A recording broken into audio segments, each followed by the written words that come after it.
Assalamualaikum warahmatullahi wabarakatuh. Alhamdulillahi wahdah wassalatu wassalamu ala man la nabiyya ba'dah wa ala alihi wa sahbihi wa man ittaba'a hudah ila yaumil qiyamah amma ba'd. Kita panjatkan puja dan puji syukur kehadirat Allah Subhanahu wa taala. Pada kesempatan pagi menjelang siang yang berbahagia kali ini, tanggal 4 Safar 1445 Hijriah atau yang bertepatan dengan tanggal 21 Agustus 2023, kita kembali diberi kekuatan, kesehatan, hidayah serta taufik dari Allah Jalla wa Ala, sehingga kita bisa kembali menghadiri pengajian rutin Senin pagi di Masjid Manarul Ilmi di Komplek Pondok Pesantren Tunas Ilmu di Desa Kedung Buluh Purbalingga ini. Kita berharap semoga Allah Subhanahu wa taala berkenan untuk melimpahkan kepada kita semuanya ilmu yang bermanfaat sehingga bisa kita amalkan sebagai bekal untuk menghadap kepada Allah Jalla wa Ala. Allahumma amin.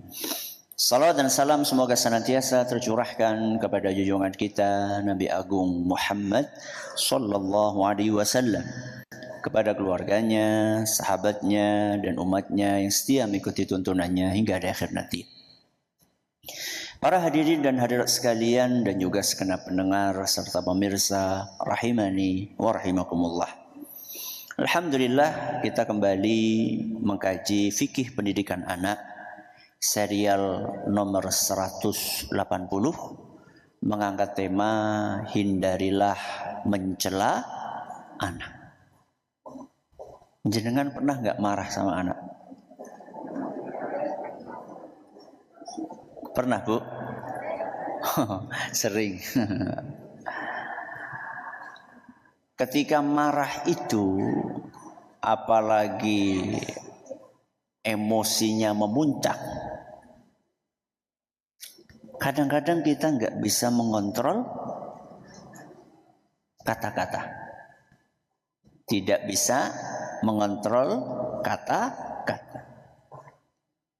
Akibatnya ucapan yang keluar itu adalah ucapan yang kasar atau yang lembut? Kasar. Bahkan kita merasa semakin kasar itu semakin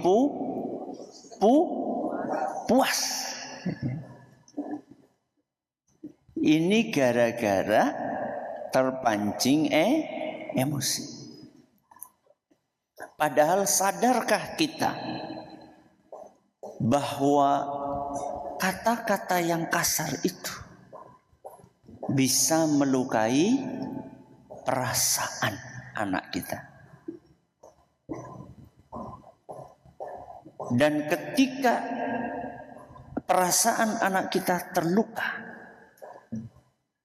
bisa jadi itu akan terus teringat, bahkan sampai anak kita nanti tua dan menjadi orang tua. Melupakan kata-kata kasar itu kemungkinan lebih susah daripada melupakan hukuman fisik. Contoh misalnya, dulu sama orang tua kita, mungkin kita pernah dicubit ya, atau dicewer, atau bahkan mungkin dipukul sama orang tua kita. Dari sekian cubitan, dari sekian pukulan yang kita alami, mungkin tidak banyak yang kita ingat. Tapi kata-kata kasar, kata-kata yang menyakitkan, itu bisa teringat bertahun-tahun, bahkan mungkin sampai kita mati nggak terlupakan. Itulah efek mengerikan dari kata-kata kasar dan cacian. Sebagian orang tua biasa untuk mengatakan anaknya nakal. Betul? Betul?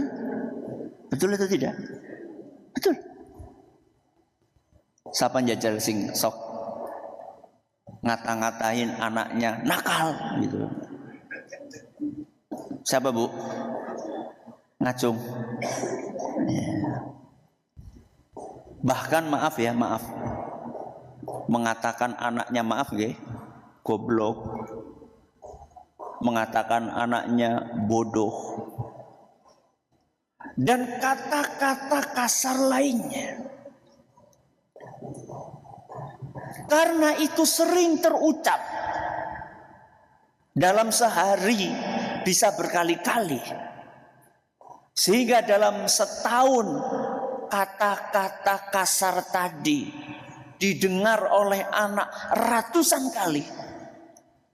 Apa yang terjadi, Bu? Yang terjadi adalah terpatri di bawah sadar anak bahwa dia memang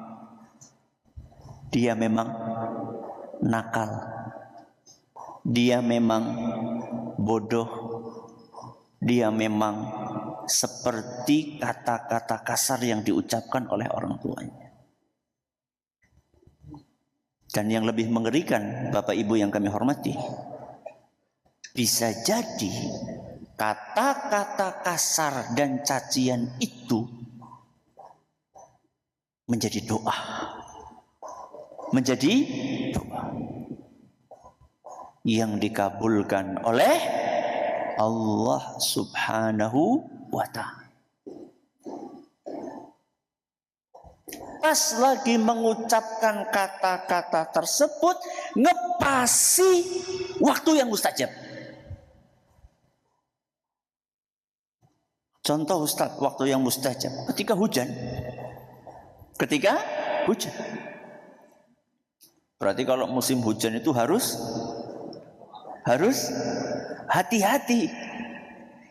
Hati-hati dalam mengeluarkan ucapan dan kata-kata. Karena itu waktu yang mustajab. Waktu yang mustajab lainnya, antara azan dengan apa?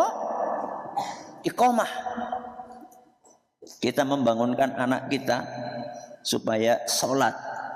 Hati-hati kalimat-kalimat yang terucap saat itu. Apalagi kita membangunkannya setelah azan. Berarti itu waktu yang mustajab. Putah angel banget. Astagfirullah. Setiap bangunkan anak dan bangunkannya setelah azan, itu kalimat yang diucapkan. Benar. Apa yang terjadi, Bu? Angel temenan. Gara-gara siapa? Gara-gara orang tuanya. Ya. Perkembangan perilaku anak yang tidak ideal tadi ternyata adalah akibat dari perilaku orang tuanya. Maka apabila kita bermaksud untuk keras kepada anak kita, atau terpaksa kita bersikap keras kepada anak kita, jaga lisan. Jaga apa? Lisan. Kendalikan lisan. Latihan mengendalikan lisan. Jangan sampai saat kita terpancing emosi itu, kita mengeluarkan kata-kata kasar, mengeluarkan cacian, mengeluarkan makian, yang akhirnya di kemudian hari kita akan menyesal. Mari kita lihat suri teladan kita. Siapa? Nabi Muhammad sallallahu alaihi wasallam. Beliau adalah orang yang paling lembut. Paling apa, Bu? Lembut. Dan beliau sangat menghindari cacian, celaan, makian, dan kata-kata kasar kepada anak-anak yang beliau didik. Mari kita lihat salah satu contohnya. seorang anak kecil yang dididik oleh Nabi SAW yang bernama Anas. Anas bin sinten, Bu? Anas bin sinten? Bin Malik. Alhamdulillah ada yang tahu. Anas bin Malik radhiyallahu anhu. Jenengan tahu bagaimana kok Anas bin Malik itu bisa dibesarkan di bawah bimbingan Rasulullah SAW? Jenengan tahu kenapa? Karena ketika Nabi SAW datang ke kota Madinah, ibunya Anas, ibunya sinten? Anas datang kepada Nabi SAW dan beliau menyerahkan Anas untuk menjadi pembantunya Nabi SAW. Itu ceritanya. Dan ketika Anas itu diserahkan kepada Nabi SAW, Anas mungkin masih umur 7 tahun, 8 tahun, masih SD. Ya. Kalau sekarang kita katakan umur nopo? SD. Beliau serahkan kepada Nabi SAW. Kemudian beliau katakan, wahai Rasul, ini anakku, aku nggak bisa memberikan apa-apa untukmu.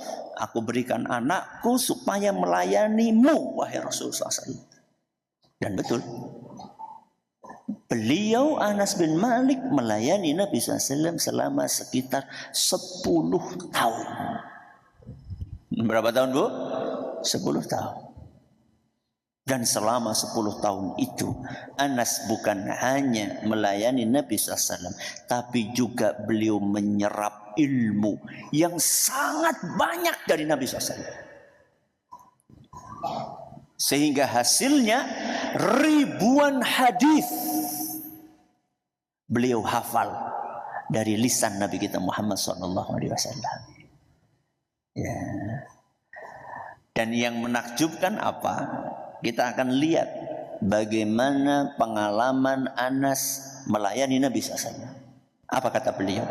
Khadamtu Rasulullah sallallahu alaihi wasallam 10 sinin.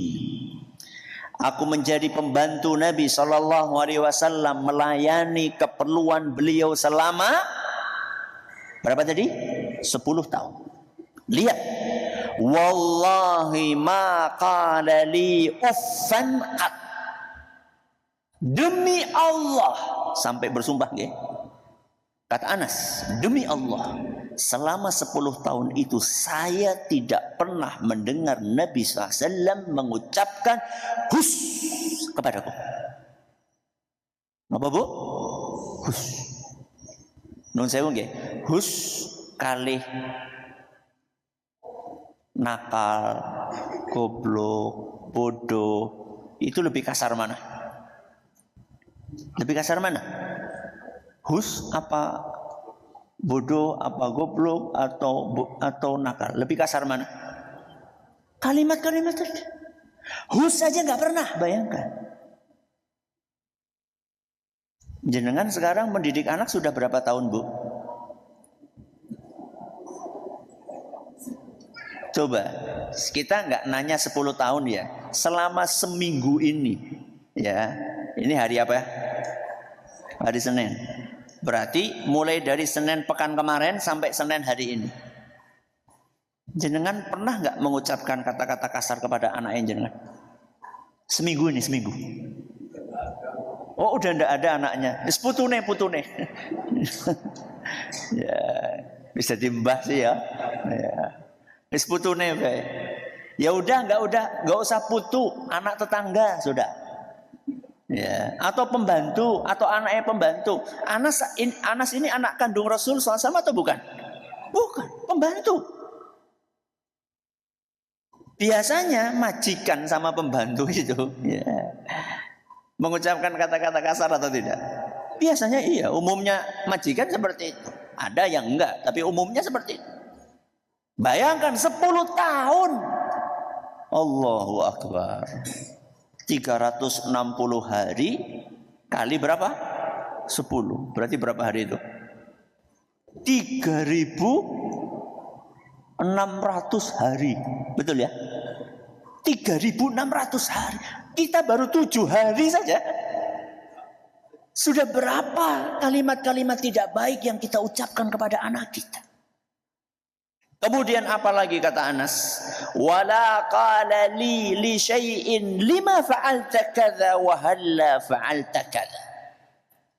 Dan selama 10 tahun itu tidak pernah Rasulullah SAW mengucapkan kepadaku, kenapa kamu kerjakan ini? Seharusnya kamu lakukan itu.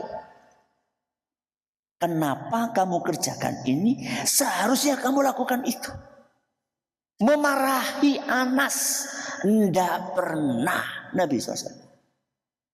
Hadis riwayat Bukhari dan Muslim. Coba saksikan, perhatikan, renungkan bagaimana cara Nabi SAW mendidik anak-anak. Enggak pernah Anas dicela sama Nabi SAW. Nabi nyuruh sesuatu kepada Anas, kok belum dilakukan? Nyuruh sesuatu tapi belum dilakukan. Enggak pernah dimarahi sama Nabi SAW. Kenapa enggak pernah? Karena ada kesempatan untuk melakukan. Kalau memang dibutuhkan masih ada kesempatan untuk melakukan. Coba sekarang kita suruh anak kita belanja. Kon tuku apa Bu biasanya Bu? Bocah kan tuku apa biasanya? Uyah. Ya. Sabun apa maning? Tumbar. Lagi goreng mendoan. Gelepung entong. Apa yang buat mendoan itu apa Bu? Pakai apa Bu? Tepung apa Bu? Hah? Beras. Aku rapal loh, Bu salah. Terigu apa beras Bu? Nah? Apa? Dicampur. Ya. Adanya cuma tepung beras, tepung terigunya habis. Ayo Lele, belikan. Itu pagi-pagi itu. Malah baline jam birah. Berdur. Saya tanya sama jenengan, marah nggak Bu? Ya mesti Ustaz. Anas Bu, 10 tahun Bu, nggak pernah dimarahi sama Nabi SAW gara-gara hal-hal seperti itu. Nggak pernah. Pernah suatu saat Nabi SAW nyuruh Anas untuk belanja. Ternyata Anas ini di tengah jalan sebelum sampai ke warung ketemu teman-temannya lagi main. Terus apa Bu? Main. Bocah cilik kok. Ya. Sama Nabi SAW didatangi, terus dipegang telinganya. Cuma dipegang, orang dijewer nanti. Nah, cuma dipegang telinganya. Ya. Lihat Nabi SAW. Kesabaran beliau dalam mendidik anak-anaknya. Nggak ada kata-kata kasar. Sehingga lisannya Nabi SAW itu terjaga. Dan perasaan Anas juga terjaga. Sama-sama diuntungkan. Nabi SAW lisannya tidak kotor. Ya. Dan perasaan hati Anas itu tidak tersakiti. Sama-sama untung. Ya. Loh Ustaz, kalau anaknya nggak sholat, itu berarti lain cerita. Ya, itu lain cerita. Ini lagi membahas masalah-masalah pribadi. Ya. Terkait dengan urusan pribadi Nabi SAW. Tapi kalau terkait dengan sholat, terkait dengan dusta, itu sudah urusan agama. Kalau urusan agama itu ya harus amar ma'ruf nahi mungkar. Itu pun amar ma'ruf nahi mungkar pun juga harus dilakukan secara bijaksana. Ya. Anak umur 6 tahun tidak sholat. Umur berapa Bu? 6 tahun tidak sholat. Dosa enggak? Bu? Dosa enggak? Enggak. Berarti boleh enggak digebuki? Enggak boleh. Enggak boleh. Wong dia itu enggak dosa kok enggak sholat. Karena apa Bu? Masih 6 tahun. 6 tahun berarti belum balik. Yang dosa itu ramane ora salat. Wis brengosen ora salat. Ya. Ibune ora salat ku sing dosa. Wong anak kecil 6 tahun 5 tahun enggak salat, enggak perlu digebuki. Yo tapi kan harus amar ma'ruf nahi mungkar. Lho ora bijaksana namanya. Amar ma'ruf nahi mungkar itu harus bijaksana. Ngelihat situasinya, ngelihat kondisinya, ngelihat umurnya. Dia sudah wajib sholat atau belum, itu harus diperhatikan. Jadi Rasulullah SAW itu sangat lembut di dalam mendidik anak-anak. Ada yang komentar, Ustaz, kalau kita berlemah lembut sama anak-anak kita dan kita banyak mentolerir perilaku mereka, wah nanti bahaya Ustaz. Loh kenapa? Nanti tambah berani melakukan pelanggaran. Nanti ujung-ujungnya kalau dibiarkan, nggak dimarahi, nanti kebanjur susah untuk mengingatkan lagi. Ini komentar sebagian orang. Bagaimana menjawabnya? Maka kita jawab, apa yang Anda khawatirkan tadi terjadi nggak sama anak-anak yang dididik oleh Nabi SAW? Terjadi nomor enggak. Jangan kan khawatir nanti anaknya tambah nakal, tambah nggak bisa diatur. Saya tanya, Anas bin Malik dilembuti sama Nabi SAW. Apa kemudian jadi tambah nggak karu-karuan? Enggak. Thayyib.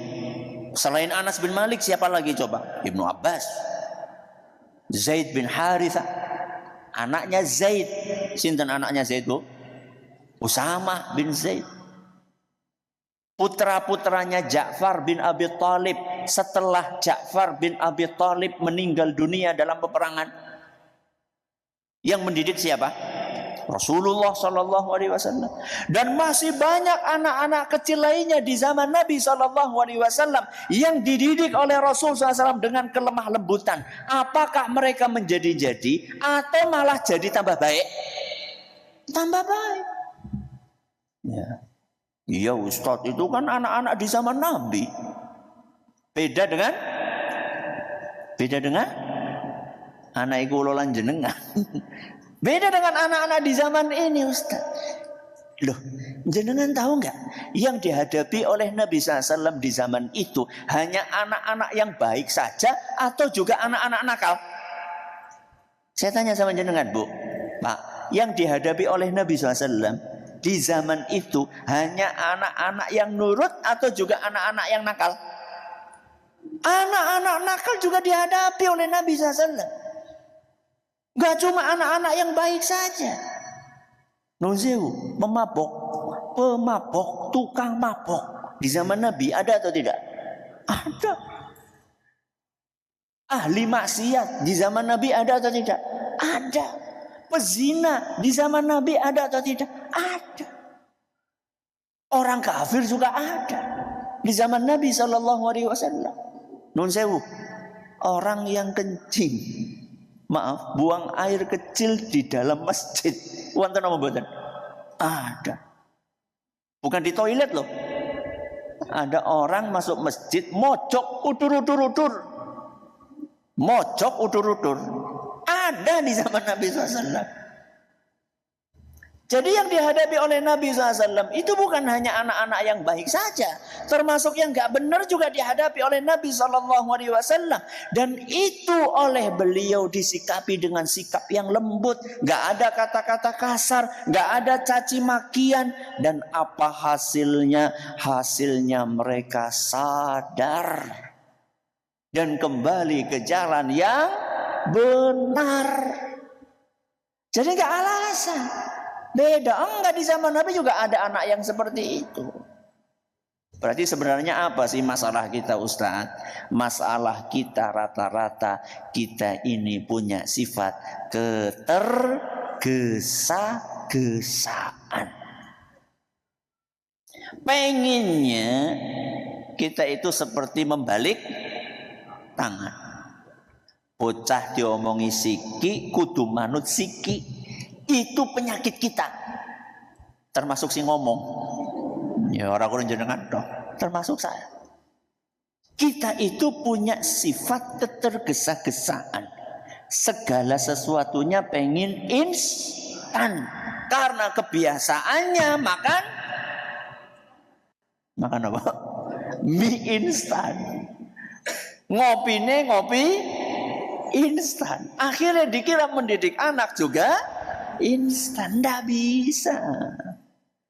Masalah kita Pak, masalah kita Bu, kita ini kurang sabar. Kita ini kurang telaten, pengennya cepet jadi, ndak bisa. Pendidikan anak itu membutuhkan proses. Mendidik itu tidak kenalin ya. Mendidik itu tidak mendadak. Napa Bu? Mendidik itu tidak mendadak. Ora ujuk-ujuk mendidik itu. Mendidik itu proses. Dan proses panjang itu diawali dari perbaikan orang tua. Jadi sing didandani kuwi bocah disit apa wong tuane disit? Wong tuane. Pendidikan anak itu diawali dari perbaikan perilaku orang tua. Seharusnya orang tua itu perilakunya mengagumkan anak. Jadi anak itu kalau ngelihat bapaknya, melihat ibunya itu bangga. Kagum. Pertanyaannya Bu, putra putri ini jenengan kalau ngelihat jenengan gue bangga apa ora? Ombuh ya orang ngerti. Sudah gini saja lah, gini Bu ya. Putra putri ini ibu, putra putri ini bapak itu, kalau cerita tentang jenengan kepada teman-temannya, ceritanya apik-apik apa elek-elek? Jeneng sepi. Jadi ketika anak jenengan itu cerita kepada teman-temannya di sekolah, kepada teman-temannya yang ada di samping rumah, kepada tetangganya, kepada teman mainnya, yang diceritakan itu adalah cerita tentang kekaguman dia, kebanggaan dia kepada jenengan atau sebaliknya. Jadi kita sebagai orang tua perlu memperbaiki perilaku kita. Lah kalau sehari-hari kerjanya cuma marah-marah, gak perhatian sama anak, ketika anak ingin cerita malah kita sibuk. Sibuk napa Bu? Dolanan HP. Anak sudah cerita panjang lebar. Kemudian anak minta komentar kita. Terus respon kita. Apa le? Apa le? Wis 10 menit apa le? Kenapa? Karena mata kita bukan kepada anak kita, tapi kepada HP. Mata kita bukan kepada anak kita, telinga kita bukan kita arahkan kepada omongan anak kita, tapi telinga kita arahkan kepada tontonan yang ada di mana? Yang ada di televisi. Kalau itu perilaku kita kepada anak-anak kita, kata-kata kita nggak terukur, sering mengucapkan kalimat-kalimat kasar, maka jangan kaget kalau hasil perkembangan pendidikan anak kita tidak sesuai dengan yang kita harapkan. Maka PR kita adalah memperbaiki citra orang tua di hadapan siapa? Di hadapan anak. Caranya bagaimana Ustaz? Caranya latihan menjaga lisan. Kalau ngomonglah yang baik.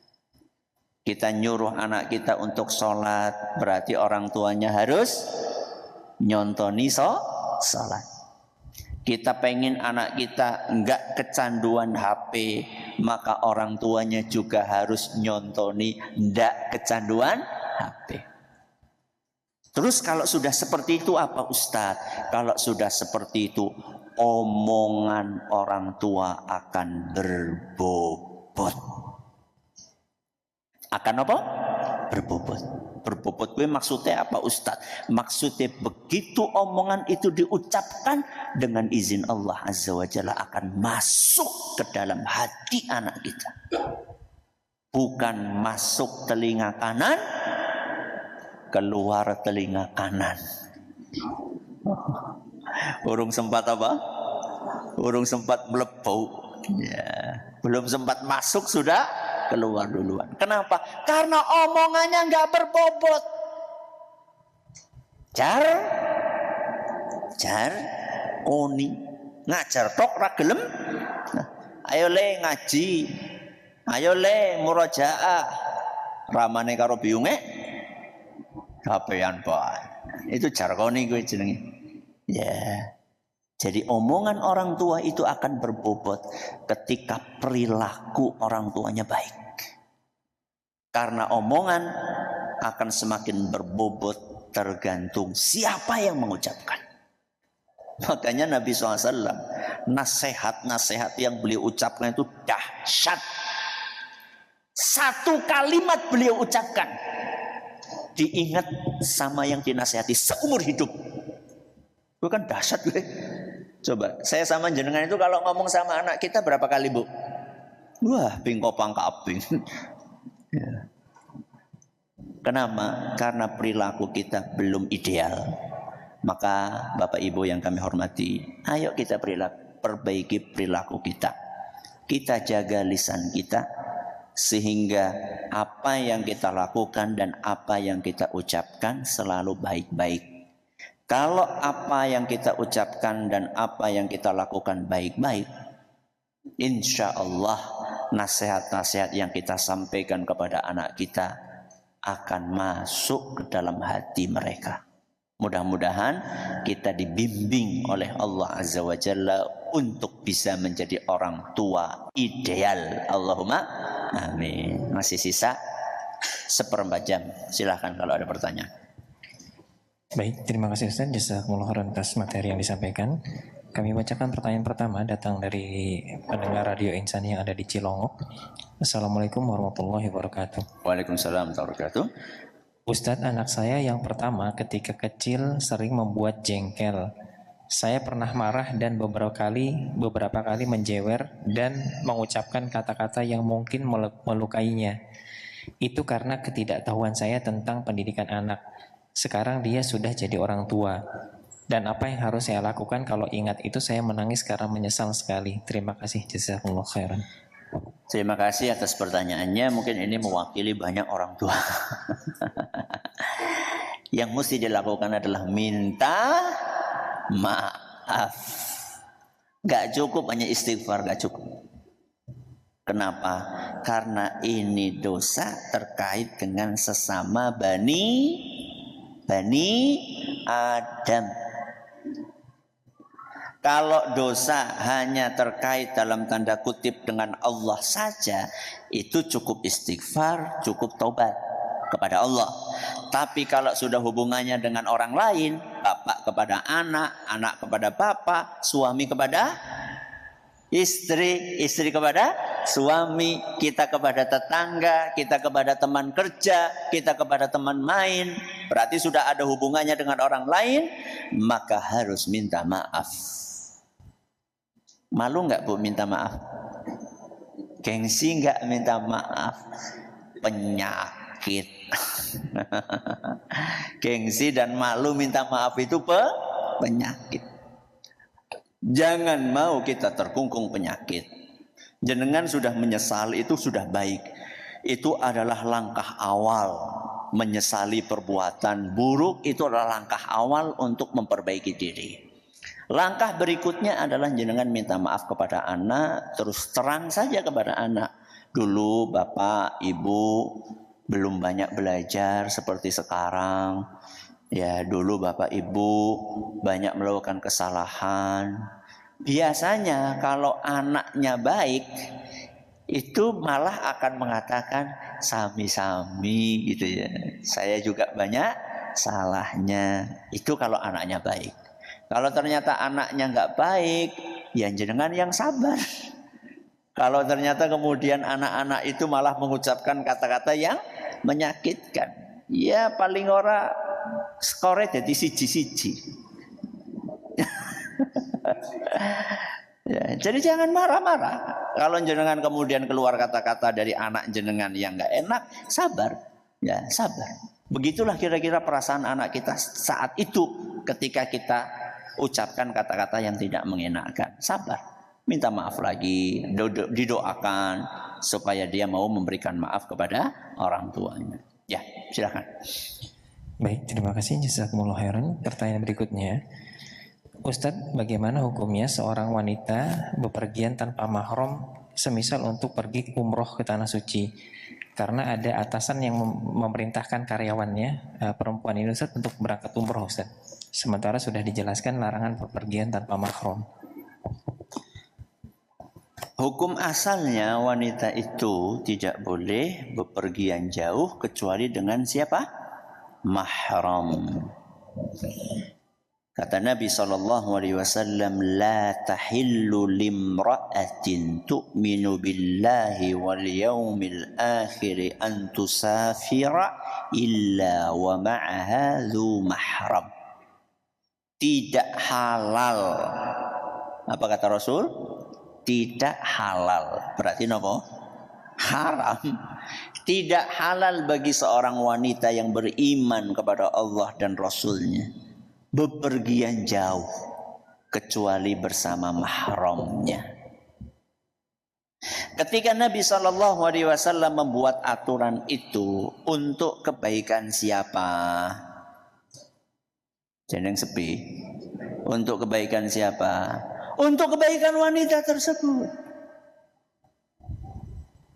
Karena bepergian jauh berpotensi untuk menghadapi hal-hal yang tidak diinginkan. Ketemu dengan orang jahat, ketemu dengan manusia-manusia yang tidak bertanggung jawab. Kalau wanita itu ditemani mahramnya, maka mahram ini nanti akan melindungi wanita tersebut. Tapi kalau misalnya nggak ada yang nemenin, ada orang jahat melakukan hal-hal yang tidak terpuji, apa yang bisa dilakukan oleh wanita tersebut? Ya. Jadi aturan yang dibikin oleh Nabi SAW tadi berdasarkan wahyu dari Allah adalah untuk kebaikan kita. Dan terus kalau ditawari begitu, Ustaz, sampaikan kepada atasan, saya tidak bisa kalau nggak pakai mahram. Ya berarti kalau gitu nggak jadi berangkat. Enggak apa-apa. Enggak apa-apa. Dosa atau tidak, Bu? Enggak.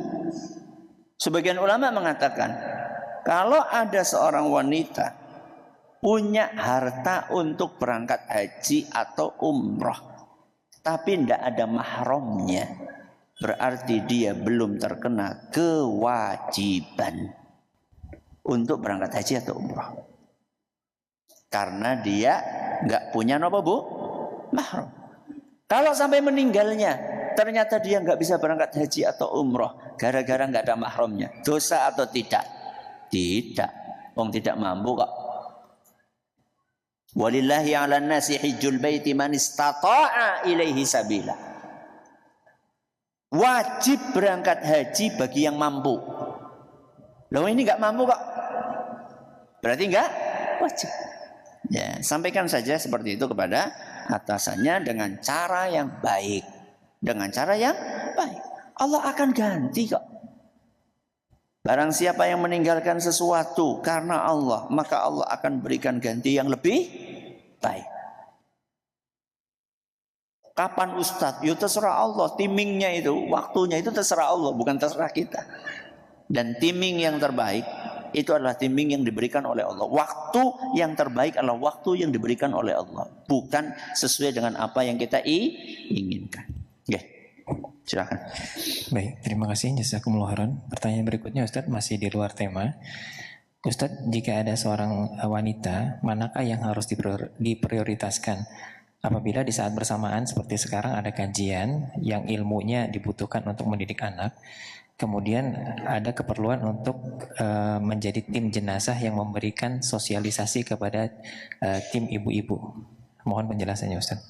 Tergantung. mendesak sekali atau tidak.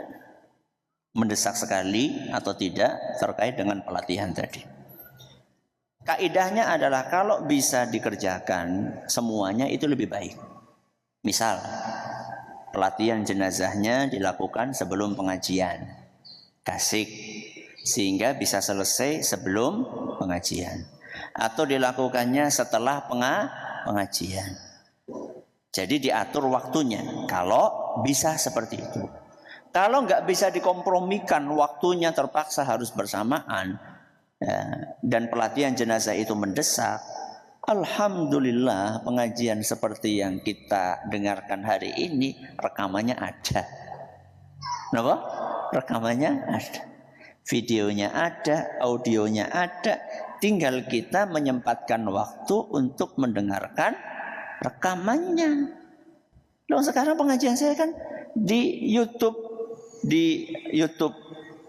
kami, di Facebook kami ada. Ya. Tinggal kapan besok atau lusa diklik lagi sambil dengerin bisa. Ya. Artinya kita harus berusaha untuk mendengarkan sesuatu yang tidak sempat kita dengarkan karena adanya halangan. Ya, silakan. Terakhir. Baik. Pertanyaan berikutnya, Ustadz, saya seorang single mom, single parent. Bagaimana nafkah untuk anak perempuan saya, sedang mantan suami saya tidak menafkahi? Minta, minta kepada mantan suaminya, karena nggak ada mantan bapak. Yang ada adalah mantan apa? Suami. Ya.